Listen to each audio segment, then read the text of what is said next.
नमस्कार दोस्तों, मैं हूं पुष्पेंद्र पांडे और आज हम वर्ष 2014 के पेपर हल करेंगे। ठीक है, हिंदी भाषा मुख्य परीक्षा 2014 का पेपर हल करेंगे। देखेंगे इसमें कौन कौन से क्वेश्चन आए थे। मेरे हाथ में पेपर है और पहला प्रश्न पूछा गया था शब्द और वर्ण में अंतर। पहला सवाल क्या पूछा गया कि शब्द और वर्ण में अंतर। तो शब्द और वर्ण में अंतर समझ लीजिए कि शब्द वो सार्थक ध्वनियों का समूह है। शब्द जो होता है वो सार्थक ध्वनियों का समूह है। शब्द का खंड किया जा सकता है। अंतर पूछा गया था तो पहला अंतर लिखेंगे क्या आप कि ये शब्द जो है वो सार्थक ध्वनियों का समूह है। शब्द क्या है? सार्थक ध्वनि है। ठीक है, ध्वनि का समूह है, जबकि वर्ण क्या है? ये जो है ये अक्षर जिसका क्षर न किया जा सके, जिसका खंड न किया जा सके, या मात्राओं को अपन क्या कह सकते हैं? वर्ण कहते हैं। ठीक है, सार्थक ध्वनियों का जो समूह होगा वो क्या होगा? शब्द जो खंड किया जा सकता है। पहला ये लिख सकते हैं, दूसरा क्या लिख सकते हैं? इसे खंड किया जा सकता है, खंड किया जा सकता है। लेकिन दूसरा अंतर आप क्या लिखेंगे वर्ण में कि इसे खंड नहीं किया जा सकता। अक्षर होते हैं चूंकि खंड नहीं किया जा सकता। ठीक, तीसरा अंतर अगर आप लिखना चाहें, अगर जगह है तो तीसरा अंतर आप लिख सकते हैं कि जो शब्द होते हैं वो स्वतंत्र नहीं होते हैं, अक्षरों से, वर्णों से या मात्राओं से बंधे होते हैं तभी, और इनका सार्थक जब अर्थ निकलेगा तभी हम इनको क्या कह सकते हैं? शब्द कह सकते हैं। लेकिन वर्ण जो होते हैं वो स्वतंत्र होते हैं। वर्ण कैसे होते हैं? स्वतंत्र होंगे, जबकि शब्द जो है स्वतंत्र नहीं होते। स्वतंत्र क्या होते हैं? नहीं होते हैं, स्वतंत्र नहीं होते हैं। तो ये शब्द जो है सार्थक ध्वनियों का समूह है, खंड किया जा सकता है और ये स्वतंत्र नहीं होते हैं। जबकि वर्ण जो है वो क्या है? अक्षर और मात्राएं हैं। जो अक्षर जिसका क्षर न किया जा सके, इनका खंड नहीं किया जा सकता है। और तीसरा लिख सकते हैं आप कि ये स्वतंत्र होते हैं, अपना स्वतंत्र अस्तित्व बनाए रखते हैं। इस तरीके से 2 नंबर से पूछा गया था शब्द और वर्ण में अंतर। दूसरा सवाल पूछा गया था पर्याय। ऑप्शन वाले पर्याय थे, 4 ऑप्शन दिए गए थे। सबसे पहले पूछा गया था कि निम्नलिखित बहुविकल्पों में से प्रश्नों का सही उत्तर देना है। पहला प्रश्न था कि पुष्प का पर्याय है। पुष्प का पर्याय कौन है? पुष्प के बहुत सारे पर्याय हैं, उनमें 4 ऑप्शन दिए गए थे, प्रसून, मधुप, पद्म और वृंद। 4 ऑप्शन क्या क्या थे? एक बार फिर से सुन लीजिएगा। पहला ऑप्शन था प्रसून, दूसरा था मधुप, और तीसरा था पद्म, और चौथा था वृंद। तो इसका सही ऑप्शन क्या होगा? प्रसून। प्रसून। इसके अलावा क्या होंगे? फूल, पुष्प तो है ही है, कुसुम, सुमन इत्यादि बहुत सारे पर्यायवाचक है। ठीक है, इसमें जो पद्म दिया गया था वो पद्म जो है कमल का पर्यायवाचक है। पद्म कमल को कहा जाता है, जबकि पद्मा जो है वो लक्ष्मी जी को कहा जाता है। माता लक्ष्मी को पद्मा कहा जाता है। पद्म पर बैठने वाली माता लक्ष्मी पद्मा कहलाती हैं। वृंद जो है दल या समूह को वृंद कहा जाता है। झुंड जो होगा वो दल या वृंद को कहा जाता है। दूसरा सवाल पूछा गया था समुद्र का पर्यायवाचक है। समुद्र का किसका पूछा? समुद्र का पर्याय पूछा गया था। 4 ऑप्शन इसमें भी दिए गए थे, नीरद, जलधि, वारिद और अम्बुद। तो नीरद और वारिद और अम्बुद जो है वो किसके पर्यायवाचक है? बादल के पर्यायवाचक है। अगर जल के पर्यायवाचक में, किसके पर्यायवाचक में? जल के पर्याय में अगर धी जुड़ता है, कौन सा शब्द जुड़ता है? धी शब्द जुड़ता है, तो जलधि ये किसका पर्यायवाचक है? बादल का पर्यायवाचक है, जल धारण करने वाले, या समुद्र का पर्यायवाचक है, जल धारण करने वाले। जबकि अगर उसमें ज शब्द जुड़ता है, पानी के जल के पर्यायवाचक में ज शब्द जुड़ता है, तो जन्म लेने के वाले अर्थ में, जैसे मोती, कमल जो जल से उत्पन्न होते हैं। तो इसका सही आंसर क्या हो जाएगा? जलधि। इसका समुद्र का पर्यायवाचक क्या हो जाएगा? जलधि। ठीक है, तीसरा पूछा गया था कि निम्न में कौन सा कामदेव का पर्यायवाचक है। 4 ऑप्शन इसमें भी दिए थे, सुन लीजिएगा। उदंत, उदंत कहा जाता है जिसका दांत न हो, यह कामदेव का पर्यायवाचक नहीं है। श्रृंगार, बनाओ, श्रृंगार जो दूसरा ऑप्शन था, श्रृंगार का मतलब होता है सजना संवरना, जो महिलाएं करती वो श्रृंगार कहलाता है। तीसरा है रति। रति इसे कहा जाता है, रति कहा जाता है कामदेव की पत्नी को रति कहा जाता है। रति पति है कामदेव, रति कौन है? कामदेव की पत्नी। और चौथा था मनमथ। कामदेव का पर्यायवाचक क्या होगा? मनमथ।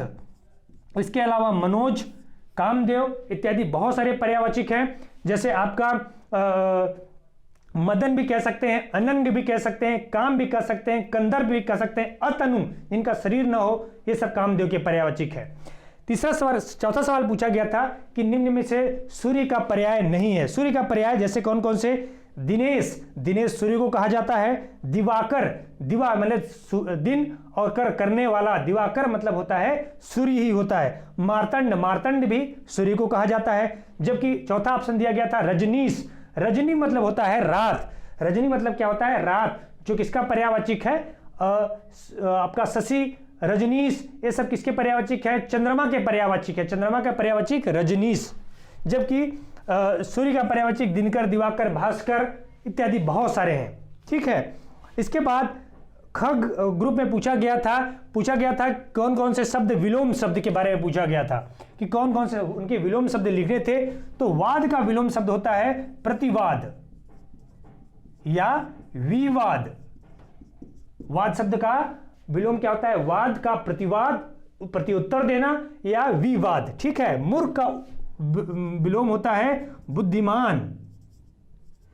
बुद्धिमान, बुद्धिमान जो है मूर्ख का होगा। निरक्षर, जिसको कोई अक्षर ना आता हो, किसके जिसे अक्षर का ज्ञान ना हो, उसे निरक्षर कहा जाता है। और जिसे अक्षर का ज्ञान हो उसे साक्षर कहा जाता है। तो निरक्षर का क्या हो जाएगा? साक्षर। निर्धन, जो गरीब हो, जिसके पास धन ही ना हो, वो निर्धन है। तो इसका क्या हो जाएगा? धनवान या धनी।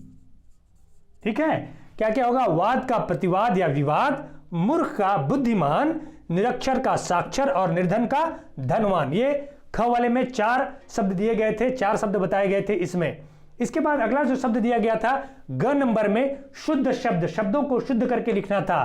पहला शब्द दिया होता आशीर्वाद। आशीर्वाद कैसे लिखा जाता है? आ स में र की मात्रा और वाद, आशीर्वाद। यहां जो र का मात्रा है वह में लगा दिया था। इसे सही शब्द के रूप में क्या लिख सकते हैं अपन? आशीर्वाद। रचयिता, अगला शब्द क्या है? रचयिता। रचयिता कैसा लिखा जाता है? रचयिता नहीं होता है, बल्कि क्या होना चाहिए? रचयिता, इस तरह लिखा जाता है, रचयिता। आशीर्वाद और रचयिता। कार्यक्रम, सॉरी ये ऐसे ना पूछकर ये पूछा गया था, होना चाहिए सही शब्द क्या होना चाहिए? कार्यक्रम।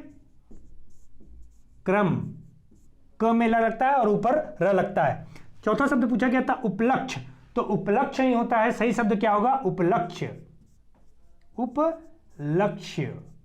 ठीक है, ये 4 शब्द। आशीर्वाद, तो आशीर्वाद लिखा जाता है रचयिता न लिखकर रचयिता लिखा जाता है। कार्यक्रम, कर्म लिखकर न लिखकर कार्यक्रम लिखा जाता है। उपलक्ष्य न लिखकर उपलक्ष्य लिखा जाता है। इसके बाद मुहावरे दिए गए थे, 3 मुहावरे दिए गए थे। उसमें था पहला उनका अर्थ लिखना था और उनका प्रयोग करना था, 3 नंबर का ये भी दिया हुआ था।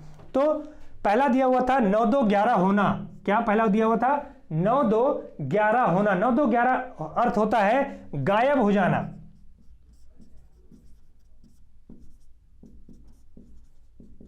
क्या अर्थ होता है? कि गायब हो जाना। जैसे 9 2 11 हो गया, चोर ने पुलिस को देखते ही वो क्या हो गया? 9 2 11 हो गया। इसका प्रयोग आप लिख सकते हैं। गागर में सागर, गागर में सागर में होता है थोड़े शब्दों में बहुत कहना।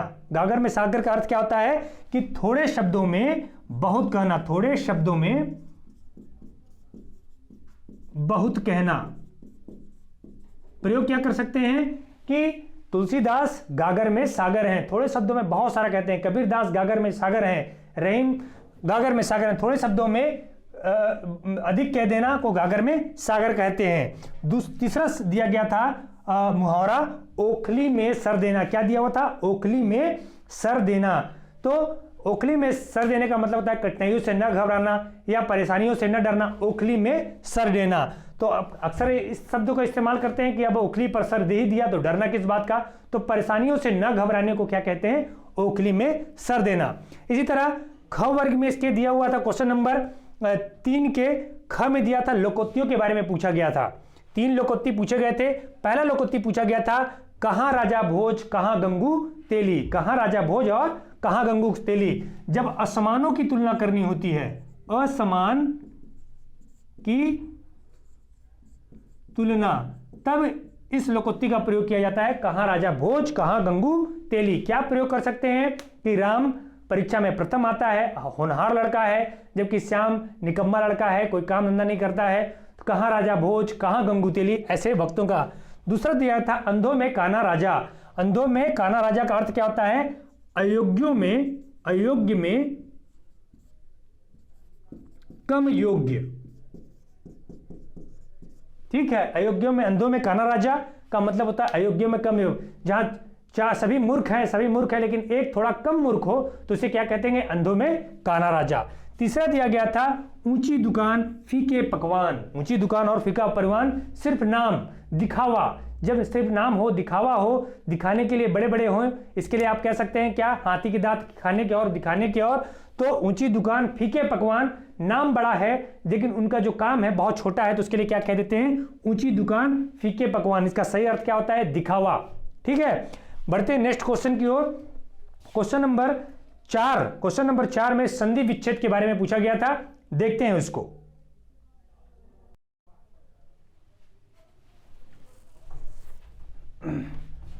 क्वेश्चन नंबर 4 में संधि के बारे में पूछा गया था, तो देखते हैं संधि में पहला सवाल क्या पूछा गया था। संधि में पहला सवाल, संधि विच्छेद करना है, शब्दों का संधि विच्छेद। पहला सवाल पूछा गया था महोत्सव। तो महोत्सव का संधि विच्छेद क्या होगा? महाधन उत्सव। ठीक है, क्या हो जाएगा? महोत्सव, महाधन उत्सव, महोत्सव। कौन सी संधि कहलाएगी? ये गुण संधि है। कौन सी संधि है? गुण संधि है। गुण संधि क्यों है? क्योंकि महा से आ और धन उ, आ और उ के मेल से बनता है ओ। ठीक है, ओ की मात्रा क्या है? तो महाधन उत्सव गुण संधि है, जो आ और उ के मेल से ओ बनता है, महोत्सव गुण संधि कहलाएगा। दूसरा दिया हुआ था सदैव। सदैव जो है इसका विच्छेद क्या होगा? सदा धन एव। ठीक है, सदा धन एव। ये कौन सी संधि है? वृद्धि संधि है। वृद्धि संधि मतलब आ और ए के मेल से क्या बनता है? ए बनता है। ठीक है, तो ये कौन सी संधि कहलाएगी? वृद्धि संधि। स्वर संधि का भेद वृद्धि संधि। तीसरा पूछ दिया गया था न्यून, तो क्या होगा इसका? नी धन ऊन। ठीक है, यहां किसका मेल हो जाता है? ई धन ऊ से बन जाता है यू। ठीक है, जो कौन सी संधि है? अयादि संधि है। ठीक है, सॉरी, यण संधि है ये। न्यून, नी धन ऊन, इससे क्या बनता है? ई और ऊ से यू बनता है, जो क्या कहलाएगा? यण संधि कहलाएगा। स्वर संधि का एक वेद है। गायक, गायक क्या कहलाएगा? गय धन अक, गायक। ये कौन सी संधि है? अयादि संधि। ठीक, तो महोत्सव, महाधन उत्सव, यही लिखना था सिर्फ, बाकी संधि नहीं लिखने थे। सदैव, सदा धन एव, न्यून, नी धन ऊन, और गायक, गय धन अक, गायक। ये कितने शब्दों में कितने नंबर का पूछा गया था?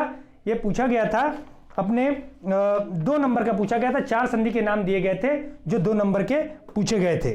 ठीक है, इसके बाद समास था।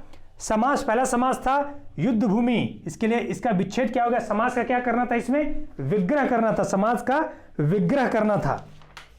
ठीक है, समास का क्या करना था? पदों का विग्रह करना था। समास का नाम नहीं लिखना था, लेकिन अपन समास का नाम भी चलते चलेंगे। यहां युद्ध के लिए भूमि, इसके लिए सही शब्द क्या हो गया? युद्ध के लिए भूमि। कौन सा समास है? तत्पुरुष समास है, क्योंकि कारक विभक्ति का प्रयोग किया गया है, इसलिए युद्ध के लिए भूमि क्या होगा? तत्पुरुष समास। गृहस्थ, गृहस्थ जो होगा गृह में स्थित, इसका विग्रह होगा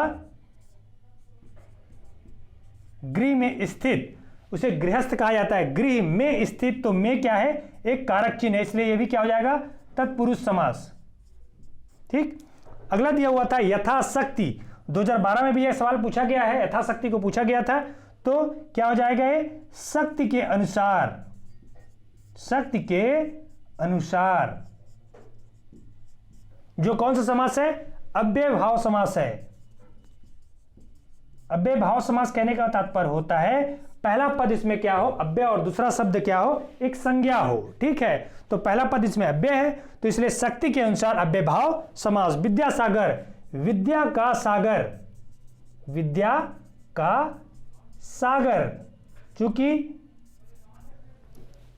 कारक विभक्ति लगा हुआ है इसलिए क्या हो जाएगा, ये भी तत्पुरुष समास। इस तरह से युद्ध भूमि, युद्ध के लिए भूमि, गृहस्थ गृह में स्थित, यथाशक्ति शक्ति के अनुसार, और विद्यासागर, विद्यासागर विद्या का सागर। ग वाले सेक्शन में प्रत्यय दिए गए थे कि पहचाना था कि कौन सा प्रत्यय यूज किया गया है, कौन सा प्रत्यय यूज किया गया है। तो शत्रुता, शत्रुता में कौन सा प्रत्यय है, ता प्रत्यय है। शत्रुधन ता, शत्रुधन ता शत्रुता, तो इसमें कौन सा प्रत्यय है, ता प्रत्यय लगा हुआ है। मनुष्यत्व, मनुष्यधन त्व, इसमें कौन सा प्रत्यय लगा हुआ है, सिर्फ त्व, मनुष्य के बाद त्व जुड़ जाने पर मनुष्यत्व आ जाता है।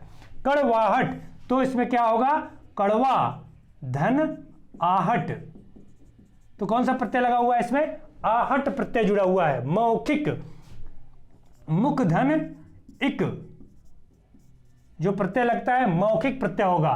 तो शत्रुता में ता प्रत्यय, मनुष्यत्व में त्व प्रत्यय, और आपका कड़वाहट में आहट प्रत्यय, मौखिक में इक प्रत्यय का प्रयोग किया गया है। इसके बाद दिया गया था अर्थभेद और समुच्चरित शब्द। समुच्चरित शब्द दो समान शब्द दिए होते हैं, एक जैसे शब्द दिए होते हैं, और उनके भेद बताने, उनके अर्थ बताने होते हैं कि उनके सही अर्थ क्या है। पहला दिया था जामन।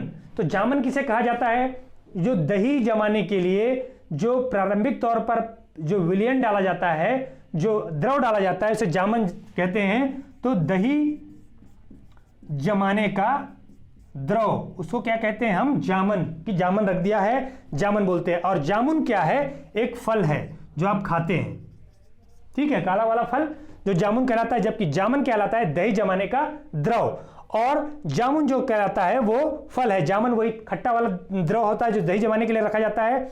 दूसरा दिया था दूत और धूत।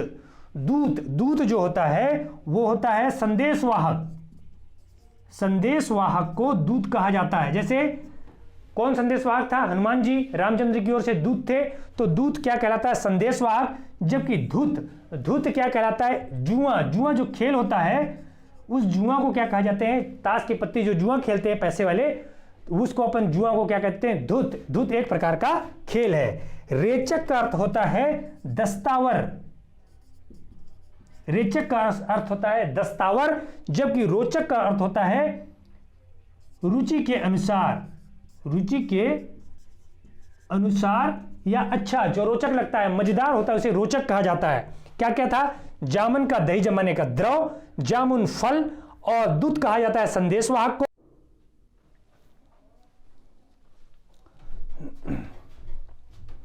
ठीक है, तो क्या देख रहे थे अपन कि जामन कहा जाता है दही जमाने के द्रव को, जबकि जामुन कहा जाता है फल को, दूध कहा जाता है संदेशवाहक को, जबकि धूत एक प्रकार का खेल होता है जुआ।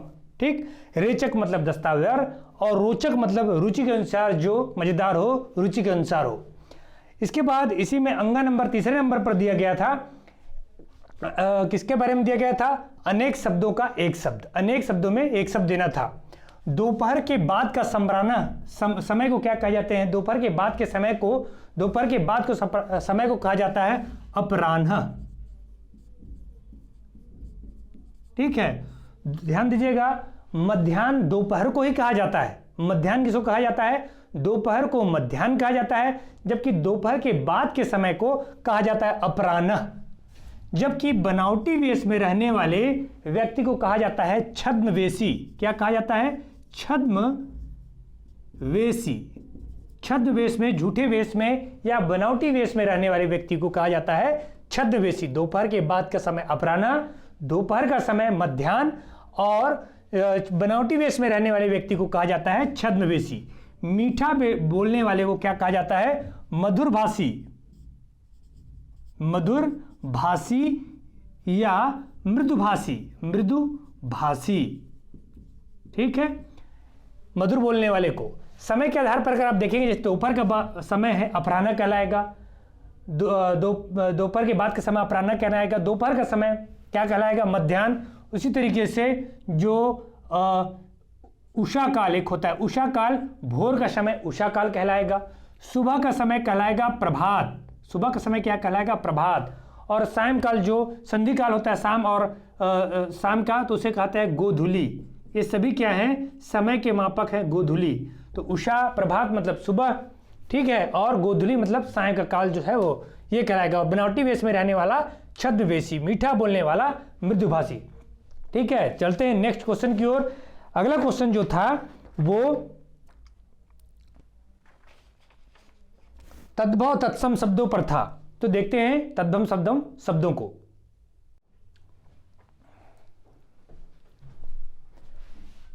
क्वेश्चन नंबर 5 में तत्सम तद्भव शब्दों के बारे में पूछा गया था और साथ में पूछा गया था कि वाक्य शब्दों के रूप में ख नंबर पे। तो तत्सम जो शब्द दिए गए थे क नंबर में, और 2 नंबर का पूछा था 4 तत्सम तद्भव शब्द दिए गए थे, उनके तद्भव शब्द लिखने थे। तो सबसे पहले शब्द था हस्त। कौन सा शब्द था? हस्त। तो इसका तद्भव शब्द क्या होगा? हाथ। हाथ को हस्त कहते हैं। ठीक है। दूसरा शब्द था ग्रीवा। ग्रीवा किसको कहते हैं? गर्दन को। गर्दन को ग्रीवा कहते हैं। वत्स। वत्स किसे कहते हैं? बच्चा। बच्चा को कहते हैं वत्स। और मयूर। मयूर किसे कहते हैं? मयूर को कहते हैं मोर। ठीक है। इससे पहले अपन बता चुके हैं कि तत्सम शब्द वे शब्द हैं जो संस्कृत में मूल रूप से आते हैं और संस्कृत से हिंदी में आए हुए हैं, और तद्भव शब्द उनको कहते हैं जो हिंदी में प्रचलित है। तो हस्त का हाथ, ग्रीवा का गर्दन, जो गर्दन, ठीक है। वत्स। वत्स किसे कहते हैं? बच्चा को वत्स कहा जाता है। और मयूर। मयूर किसको कहते हैं? मोर को। इसी तरीके से दूसरे नंबर पर ख नंबर में शुद्ध वाक्य करने थे। इसमें पहला लिखा हुआ था ईश्वर का अनेकों नाम है। तो ईश्वर के अनेकों नाम नहीं होते हैं। का के जगह में क्या हो जाएगा? के हो जाएगा। ईश्वर के। अनेकों शब्द जो है, अनेक अपने आप में बहुवचन होता है। अब अनेक जो शब्द है वो अपने आप में बहुवचन है, इसलिए क्या होगा? अनेक नाम है। अनेक। ठीक है। तो ईश्वर के अनेक नाम है। दूसरा पूछा है किसी और दूसरे को भेज दीजिए। या तो किसी और होगा या दूसरे होगा, तो क्या कहेंगे अपन? किसी और दूसरे को ना कर किसी और को भेज दीजिए। दूसरे शब्द यहां पर बेवजह इसका प्रयोग किया गया है। किसी और को भेज दीजिए। मैं गाने की कसरत कर रहा हूं। तीसरा वाक्य क्या है? मैं गाने की कसरत नहीं करता हूं, बल्कि गाने का क्या करता हूं? अभ्यास करता हूं। अनुचित शब्द है। ठीक है। मैं गाने की कसरत नहीं बल्कि क्या करता हूं? अभ्यास करता हूं। गाने की अभ्यास करता हूं। यहां पर लिखा है कृपया मेरा आवेदन पत्र स्वीकार करने की कृपा करें। 2 जगह कृपा लिखना कोई वजह मतलब का नहीं होता है। तो कृपया को अपन हटा देंगे और लिखेंगे मेरा आवेदन पत्र स्वीकार करने की कृपा करें। मेरा आवेदन पत्र स्वीकार करने की कृपा करें। शुद्ध वाक्य में क्या करना है? ईश्वर के अनेक नाम हैं, किसी दूसरे को हटा देना है, किसी और को भेज दीजिए। मैं गाने का अभ्यास कर रहा हूं और मेरा आवेदन पत्र स्वीकार करने की कृपा करें। ठीक है। इस तरीके से पांचवा क्वेश्चन शुद्ध शब्द जो है 4 नंबर के। शुद्ध शब्द कितने नंबर के पूछे गए थे? 4 नंबर के पूछे गए थे। ठीक। छठवां क्वेश्चन जो है ये क्या है? अपठित गद्यांश है। गद्यांश दिया हुआ है और गद्यांश में 2 चीजें लिखनी थी। एक तो एक उचित शीर्षक देना था और दूसरा 1/23 शब्दों में। तो 1/23 इसको मैं पढ़ देता हूं, आपको पीडीएफ मिल जाएगा, आप पीडीएफ भी ले सकते हैं। लिखा हुआ है कि परिश्रम को सफलता की कुंजी माना गया है। जीवन में सफलता पुरुषार्थ से प्राप्त होती है। कहा भी है कि उद्योगी पुरुष सिंह को लक्ष्मी वर्ण करती है। जो भाग्यवाद है उन्हें कुछ नहीं मिलता, वे हाथ पे हाथ धरे रह जाते हैं। अवसर उनके सामने से निकल जाता है। भाग्य कठिन परिश्रम का दूसरा नाम है। प्रकृति को देखिए, सारे जड़ चेतन अपने कार्य में लगे रहते हैं। चींटी को भी पल भर का चैन नहीं। मधुमक्खी न जाने कितनी लंबी यात्रा करके बूंद बूंद मधु जुटाती है। मुर्गे को सुबह बांग लगाना ही है। मनुष्य को बुद्धि मिली है, विवेक मिला है, वह निठल्ला बैठे तो सफलता की कामना करना व्यर्थ है। विश्व में जो देश आगे बढ़ रहे हैं उनकी सफलता का रहस्य कठिन परिश्रम ही है। जापान को दूसरे विश्व युद्ध में मिट्टी में मिला दिया गया था, पर उसकी अर्थव्यवस्था छिन्न भिन्न हो गई थी। दिन रात जी तोड़ मेहनत करके वह पुनः विश्व का प्रमुख औद्योगिक देश बन गया। चीन को शोषण से मुक्ति भारत से देर से मिली, वह भी श्रम के बल पर आज भारत से आगे निकल गया है। जर्मनी ने भी युद्ध की विभीषिका झेली, पर श्रम के बल पर संभल गया। परिश्रम का महत्व वे जानते हैं जो स्वयं अपने बल पर आगे बढ़ते हैं। संसार के अनेक महापुरुष परिश्रम के प्रमाण हैं। कालिदास, तुलसीदास, टैगोर, गोर्की परिश्रम से अमर हुए हैं। संसार में अनेक संसार में इतिहास में अनेक चमकते सितारे केवल परिश्रम के प्रमाण के बदले हैं। तो इसमें 1/3 लिख सकते हैं आप, 1/3 शब्द मुहावरों को, अतिरिक्त वर्डों को लिख दीजिएगा। इसका उचित शीर्षक मेरे अनुसार होगा क्या? परिश्रम का महत्व। परिश्रम का महत्व इसका उचित शीर्षक होगा कि परिश्रम के क्या क्या फायदे हैं, ये बताया गया है इस गद्यांश में। तो परिश्रम का महत्व आप इसको लिख सकते हैं। ठीक है, बढ़ते हैं नेक्स्ट क्वेश्चन की ओर।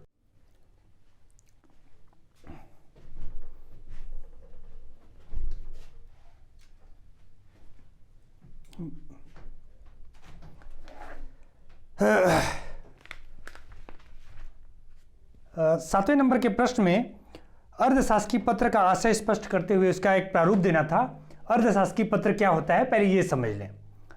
सरकारी कार्यालय और समकक्ष जो अधिकारियों के मध्य जो विचार विमर्श होता है या उसकी जो जानकारी मांगी जाती है, औपचारिक और अनौपचारिक दोनों ही रूप से, उनके बीच अगर कोई व्यक्तिगत रुचि है किसी मसले पर, किसी योजना पर, किसी प्लान पर, तो व्यक्तिगत रुचि लेकर वो एक अधिकारी से दूसरे अधिकारी संवाद स्थापित करने के लिए या किसी तरह का संचार स्थापित करने के लिए वो क्या करते हैं, पत्र लिखते हैं। तो ये जो पत्र होगा वो पत्र कैसा होगा? अर्धशासकीय पत्र होगा, जिसमें जो विषय होंगे वो सरकारी होगा, लेकिन जो आपस में जो बातचीत होगी या जो रुचि होगी वो एकदम निजी होगा, संबोधन भी निजी होंगे।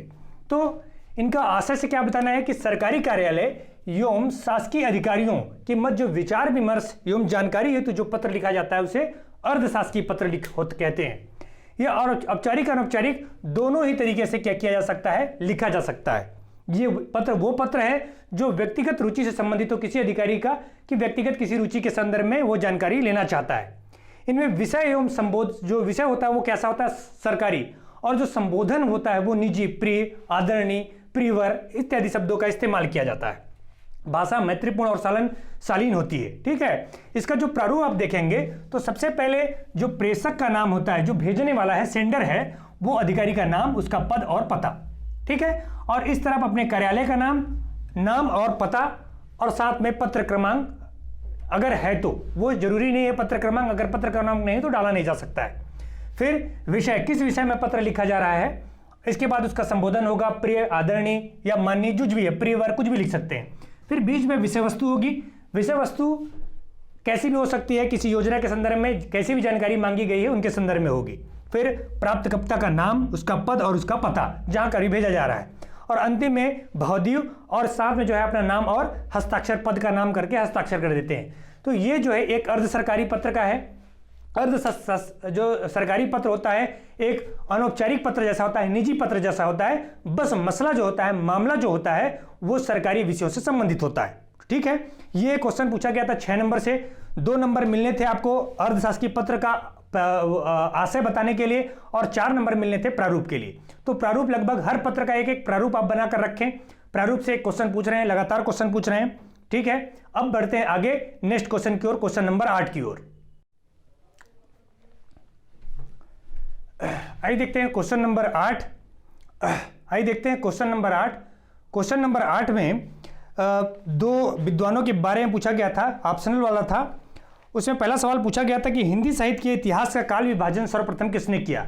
हिंदी साहित्य के का काल विभाजन सर्वप्रथम किसने किया। 4 ऑप्शन दिए गए थे, आचार्य रामचंद्र शुक्ल, हजारी प्रसाद द्विवेदी, ग्रियर्सन और गार्ताद तासी। तो हिंदी साहित्य का काल विभाजन सर्वप्रथम देने वाले व्यक्ति थे ग्रियर्सन।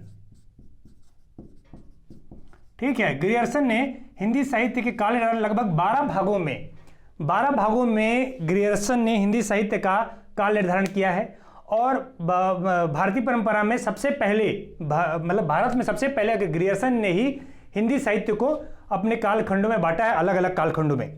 दूसरा सवाल इसमें पूछा गया था कि हिंदी साहित्य के आदिकाल को संधिकाल किसने कहा। आदिकाल को संधिकाल किसने कहा। हिंदी साहित्य के आदिकाल मतलब प्राचीन काल को किसने कहा, संधिकाल किसने कहा। तो याद रखिएगा राजकुमार वर्मा ने। राजकुमार वर्मा जी ने हिंदी साहित्य को के आदिकाल को क्या कहा, संधिकाल कहा। ठीक है, और इसके बाद छत्तीसगढ़ी वाले पार्ट में, छत्तीसगढ़ी रचनाओं वाले पार्ट में पूछा गया था कि रचनाओं के नाम दिए गए थे और पूछा गया था ये रचना किसकी है। तो सबसे पहली रचना है बस्तर भूषण। बस्तर भूषण रचना है केदार ठाकुर की। केदार नाथ ठाकुर की। ठीक है, केदारनाथ ठाकुर ने क्या लिखा? बस्तर भूषण। बस्तर भूषण की बहुत चर्चित किताब है। दूसरी किताब का नाम दिया गया था पर्रा भरलाई। इनके लेखक हैं श्यामलाल चतुर्वेदी। श्यामलाल चतुर्वेदी जो राजभाषा आयोग के पहले अध्यक्ष भी थे। पर्रा भरलाई, इसके अलावा भोला भोला राम बनीस, सुकवंती सुकुमारा, इनकी रचना इससे पहले पूछा जा चुका सुकवंती सुकुमारा को। तो पर्रा भाई लाई एक कहानी संग्रह है इनका, तो जिनमें श्यामलाल चतुर्वेदी ने कहानी के रूप में पर्रा भरलाई लिखा। इसके बाद अगली रचना है सुराज गीत। सुराज गीत की रचना डीपी विप्र ने की थी। इनका पूरा नाम है द्वारका प्रसाद तिवारी विप्र। ठीक है, तो सुराज गीत के अलावा गांधी गीत, फागुन गीत, डबकत गीत, ठीक है, धमनी हाट इत्यादि बहुत सारी रचनाएं इन्होंने लिखी है। तो इनमें जो पूछा गया था सुराज गीत, उसके रचनाकार कौन है? द्वारिका प्रसाद तिवारी। ठीक, सुधी कुटुंब की रचनाकार हैं ठाकुर प्यारेलाल।